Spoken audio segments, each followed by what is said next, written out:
Hello everyone, thanks for joining in. Today I'll be doing an in-depth guide on how to pick locks, as well as picks that you don't want to buy or kits that you shouldn't buy, and things to look out for in general.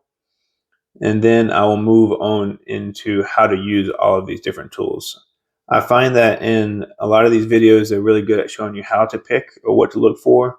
They do a really good explanation of the types of tools to get, but very rarely is there a video that really shows the hows, the whys from the beginning to the end for somebody that's just beginning to look into lock picking or is just starting out in lock picking. So without further delay, I'll talk about what not to get. So this is my first lock pick. Came out of a set that I bought while I was still in college, so quite a few years ago now. It worked, but it was very uncomfortable. And the reason why it was so uncomfortable is because it's just a single layer of metal. It is bent to try to give it a little bit of profile, but still very sharp edges, not finished, very uncomfortable to use. So even though this pick did work and I was able to pick a lot of locks, it was very uncomfortable. And so starting off, you really don't want a tool like this for the price of some of the entry-level kits that are sold now from Sparrows and Covert Instruments. You really shouldn't, I wouldn't even consider looking at smaller kits or more no-name kits to begin with. Moving into tools that every kit should have, I would say that you really, when you're starting off, you don't really need more than, I'd say, more than the 5 that are shown here. And I'll talk about why and what these tools are. So the first tool is a standard short hook. You can see here it kind of has a flat tip. I'll briefly go into the difference. There's 2 different types of end geometries. The first is a flat hook like this, and the second is a rounded hook, a rounded tip kind of like this. Kind of hard to see, but it is more rounded. So the rounded one will give you better feel and control, or better feel in the lock, and the flat one will be able to push up a little bit easier. It won't roll off. There's definitely times and places for different picks, but I would say 90% of the time I'm using this standard short hook. So this is something that if you're going to get into single pin picking, this is definitely a must. The next thing that I would say you really need in your kit would be a medium hook pick. So again, that's this profile. And so again, I would normally get a flat hook, flat profile, but this is a round one.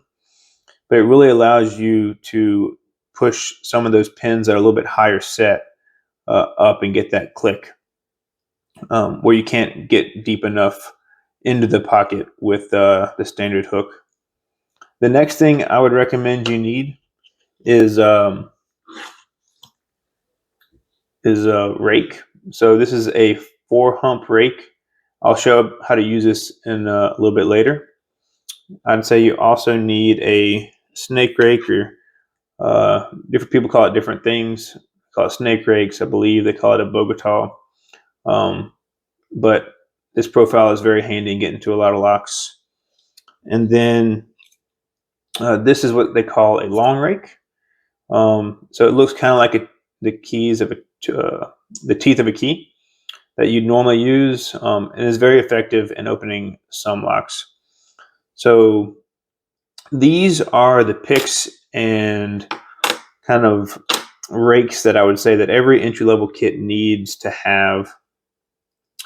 Anything more than this is probably going to be overwhelming. You're not going to know how to use it or what to use or how to use.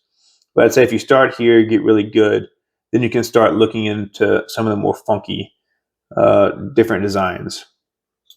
And you can increase your handle thickness, and there's all types of ergonomic and custom picks that people make. But I'd say something like this from Sparrows or Covert Instruments would be a really good starter place. And I definitely would start with Covert Instruments just because they have a thicker handle, a little bit more ergonomic. The next thing that you're going to need is a tension tool. This is a bottom of the keyway tension tool. This comes in the vast majority of entry-level kits, and I'll show you how to use this later. This is a really good starter tension tool, but I'd say as you move up and you get a little bit better, you need to also include a top of keyway tension tool. I'll show you how to use this later. All of these tension tools, I would say, come in a range of thicknesses. So you really need to get you do need that range because different locks have different thicknesses in the keyway. And I'll show you why that matters here in a second.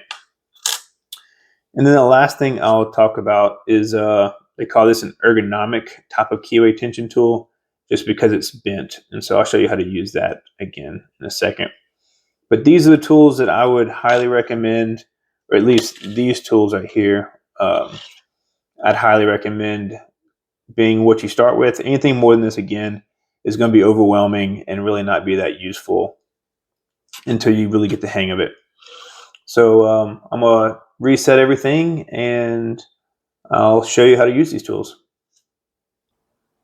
All right, so the first tool I'll show you how to use is the long rake right here. And I'll also be using a bottom of keyway tension tool. So to use this tool, you're going to want to insert this into the bottom of the keyway and make sure, let's see if I can adjust this real quick. There's something to watch out for here. If I pull this out, you can see in the bottom of the keyway, so the key is open, but behind that is the barrel, and that's what turns. And if you aren't careful, you can bind on the bottom and wedge your lock, and so it makes it a little bit more difficult to pick. And so what I like to do is when I insert it, I actually push it up a little bit to get it off of the bottom. So just a pro tip there. So I'm going to readjust this again, make it a little easier for me, a little easier for you to see. All right, so now I have my long rake here. I have my top or bottom of keyway tension tool. And all I'm going to do is insert it. So I'm applying a little bit of tension to the tension tool. This is the hardest part to figure out, is how much tension is the right amount. So that's something you are going to have to play with. But as you learn, I'd say start out with raking, and you can kind of vary that tension until you figure out what that feels like, and then move on to single pin picking. So again, to use this long rake, you just insert it. And sometimes it takes a few times, but you can see just that quickly and just that easily, I got this master lock open. Another thing to highlight is master lock is one of the easiest locks to pick, especially the number 3 version. You can buy them for super cheap pretty much anywhere in the world. I know in America we have them at Walmart, any kind of hardware store. You can buy this lock, but it is very insecure. So I'm going to move on now to the short rake, the Bogota, or lots of different people have different names. But again, all I'm going to do, another thing to mention is how I was told to use these, and what works the best is using the point down. So this tip here pointing away from the pins, and the round part up here, these mountains being what is going to ride inside the keyway. So again, applying tension, and I'm just going to insert it, and you can see just that quickly I got the open. So very effective tool. I do this one more time. Just insert that and wiggle it around, and again, just that quickly, just that easily. So moving on again, I'm going to do the 4-pick rake, or 4-hump rake. Insert my tension tool.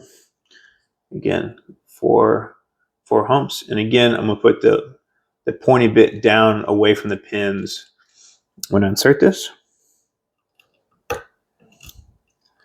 And there it is.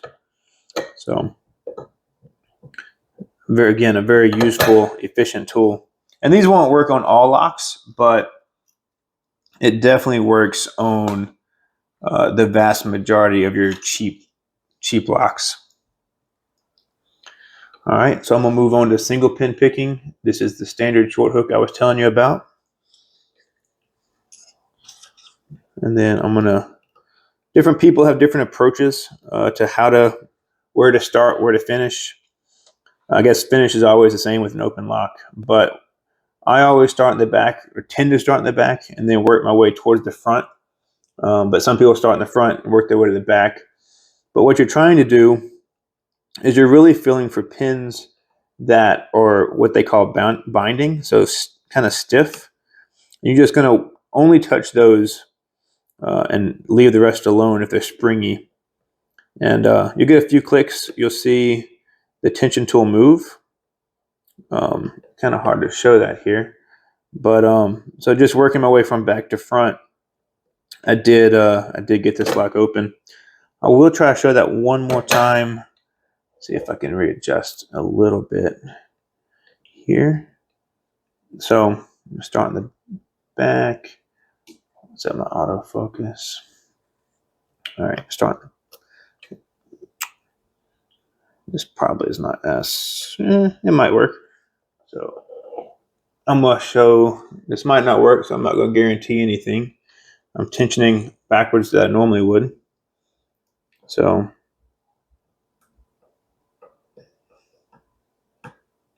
little click, really hard to see, especially in this lock, but it is moving a little bit. Definitely can see it here. And again, got the lock open. Hopefully that comes out in the video. So the last thing I want to show is how to use a top of keyway tension tool. So for this, the main thing you need to understand is it's probably going to have two different lengths, a short length and a long length. The long length will allow you to reach into hard to reach locks that have protective shrouding. So the short one won't be able to get in there and be able to twist, where the long one will give you the clearance that you need to get in there.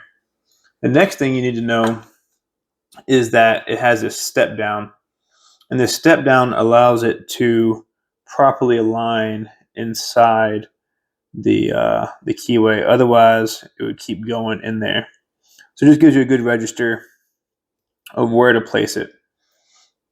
With the top of keyway tension tool, you can still use it as a bottom keyway tension tool, but it's not as easy to use, especially when you first start. But I will demonstrate it with both the long rake. So I know I make this look easy, but I have been doing this for a long time. So I did get that open. I will show bottom of keyway tension with the top of keyway tension tool. That's a mouthful with the 4 rake here.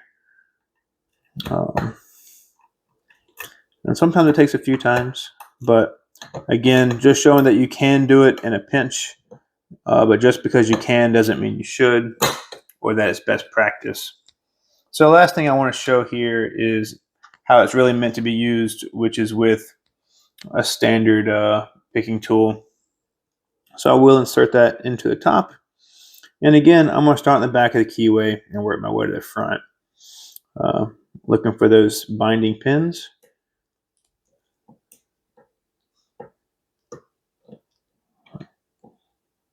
And I'm just going to work my way up. There it goes. Nice click.